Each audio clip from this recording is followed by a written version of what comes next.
Live at noon, this is 13 News Now. The destruction from Hurricane Irma has begun. Thank you for watching 13 News Now at noon. I'm Lucy Bustamante. And I'm Andre Sr. This is video from the tiny island of St. Martin. In the last couple of hours, northern Leeward Islands got a direct hit from the storm. And as you can see there, damage and flooding already happening. And now Puerto Rico and the Dominican Republic are under the gun in the coming hours. Tim is actually tracking the tropics. Any changes in the outlook for us, Tim? There are a few changes that I'll get to with the updated track coming out of the Hurricane Center in just a little bit. But first, I want to talk about the rampage that Irma's been on throughout the Caribbean. First up this morning, Barbuda had almost a direct hit. The eye wall passed just over the north side of the island. Winds measured there on the ground of 155 miles per hour before the reporting station was knocked offline. Then you had St. Martin up next, a direct hit. Now in line, right knocking on the doorstep, are the British Virgin Islands, about to take a direct hit from Irma, which has not weakened at all after 2 landfalls. Normally we see some sort of influence in the strength, not the case here. Up next is going to be a glimpse by Puerto Rico. The eye wall expected to pass just north of the island there. Nonetheless, very gusty winds and catastrophic conditions there. Hurricane warnings up all ahead of the storm, all the way up into the Bahamas, actually. And eventually that'll be spread north into parts of the continental United States. As you look at the track here, still Category 5 with winds of 185 miles per hour. A noticeable shift east here. Yesterday, we were talking about the possibility of it going along the west coast of Florida, maybe into the Gulf of Mexico. Now it's shifting and doing a path very similar to a few storms that we've had in the past. Most recently, Matthew, when it tracked right along the coastline here and entered the warm waters of the Gulf Stream just off the southeast coastline. Certainly bears watching here.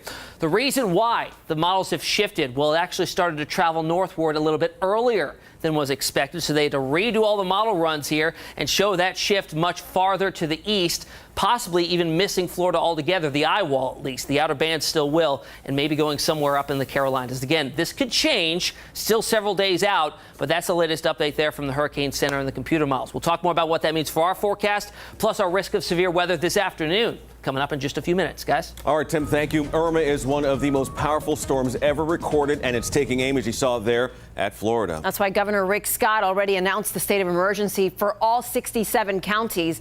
And now evacuations are ramping up on the southern tip of the state. Maggie Rulli continues our coverage this afternoon.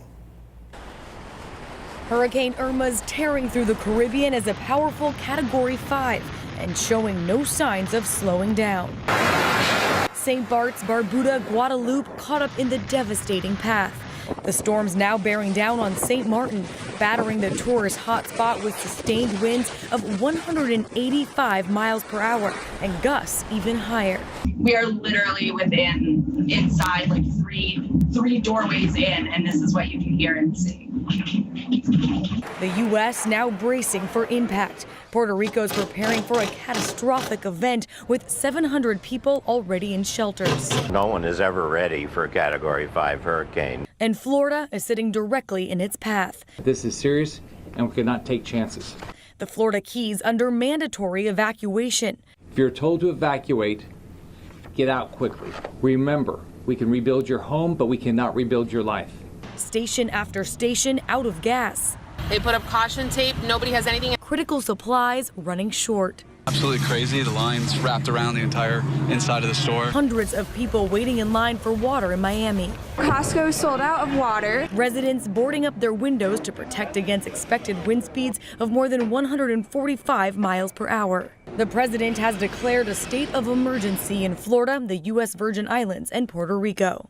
The latest path for Irma shows the storm approaching Florida Saturday afternoon, hitting Miami as a Category 4 hurricane. Then skirting up the eastern side of the state is a Category 3 with wind speeds still at 125 miles per hour. Maggie Rulli, ABC News, New York. It really is an incredible image to look at. She is a monster storm. This is the live radar. Hurricane watches and warnings have been issued from the Leeward Islands to Cuba. And now officials in the Florida Keys, as you just heard Maggie Rulli say, are being evacuated after helping with search and rescues along the Gulf Coast. Virginia Beach-based Task Force 2 is springing into action yet again. From Harvey to Irma, Irma already packing a punch, so 45 members of the task force are in Puerto Rico, ready to provide assistance. And while one crew heads into harm's way, another returns home. Several members of Task Force 2 back in Hampton Roads this afternoon. They provided support to the victims of Hurricane Harvey. They returned to the FEMA Center in Virginia Beach last night. And during their time in Katy, Texas, they helped rescue hundreds of people. And we spoke to Battalion Chief Tracy Freeman. He told 13 News Now the destruction is on a scale he has never seen before. A lot more water damage, a lot more flood damage than what we've seen in the past, even more than Sandy. The way the water was just stayed in the area so long. So typically hurricanes, you get the flood waters at first and then they recede pretty quickly. These waters just kept coming. Well, early estimates put Harvey at $180 billion in damage, making it one of the costliest natural disasters in U.S. history. Happening right now in Newport News, a group of protesters out to get justice for this dog, Fenway Fox. Yeah, we've been following this story for more than a week now. The owners of Fenway say other dogs attacked him while he was at a Coastal Dog Services. Fenway eventually died from his injuries, and today the business owner was in court for a separate incident regarding this case. That's right. Now, apparently, he allegedly died in his care. Nico Clemens is live at the courthouse. And Nico, you spoke with protesters a little while ago. I did, and they're chanting "Close Coastal down" and "Justice for Fenway." You could probably hear them behind me.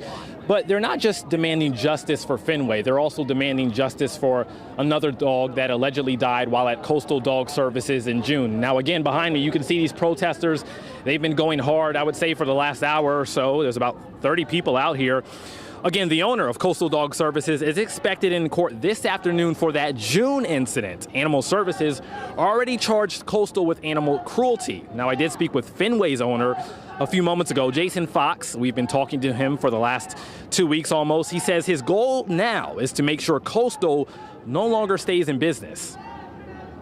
Now our focus is really on making sure things like this never happen again, and making sure other people don't go through this, and that boarding facilities are held to a different standard and laws in the state of Virginia are changed.